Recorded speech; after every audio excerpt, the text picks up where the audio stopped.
Madame, Monsieur, bonjour, je suis ravie de vous retrouver pour le JT de ce jeudi 29 octobre. Voici les titres que nous allons développer. Contribution à l'audiovisuel public, refus d'une sanction et cession de fonds de commerce. On ouvre tout de suite ce JT avec cette information. Le montant de la contribution à l'audiovisuel public est revalorisé chaque année dans la même proportion que la hausse prévisible des prix à la consommation hors tabac, soit 0,1% pour 2016. Ainsi, la contribution à l'audiovisuel public augmenterait en 2016 de 1 € en métropole et en Outre-mer. Le montant de cette contribution s'élèverait en 2016 à 137 € en France métropolitaine contre 136 en 2015 et à 87 € dans les départements d'Outre-mer contre 86 en 2015. On poursuit avec cette question. Si un salarié refuse une mutation géographique avec une baisse de son salaire en raison de son comportement professionnel fautif, l'employeur peut-il prononcer une autre sanction en remplacement comme un licenciement? Oui, l'employeur peut opter pour une sanction plus lourde que celle prévue initialement.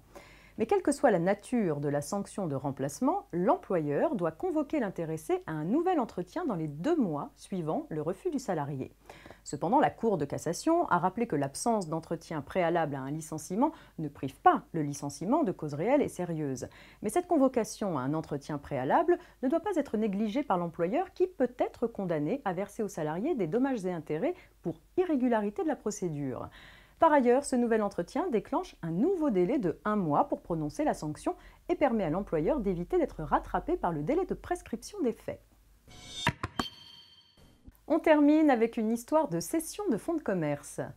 Une société, locataire d'un fonds de commerce dans un immeuble en copropriété, assigne le syndicat des copropriétaires pour obtenir sa condamnation à effectuer des travaux de remise en état d'un plancher dégradé par une fuite d'eau. Elle demande également à être indemnisée des préjudices qu'elle a subis.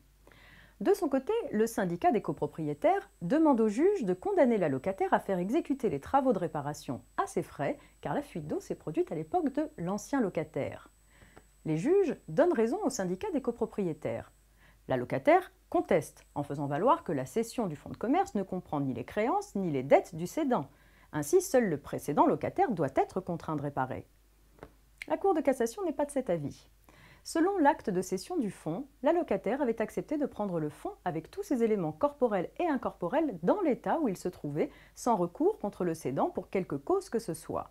La dégradation du plancher résultant d'une fuite ancienne imputable à un précédent locataire, les cessions successives d'un bail commercial opèrent transmission des obligations en découlant au dernier titulaire du contrat.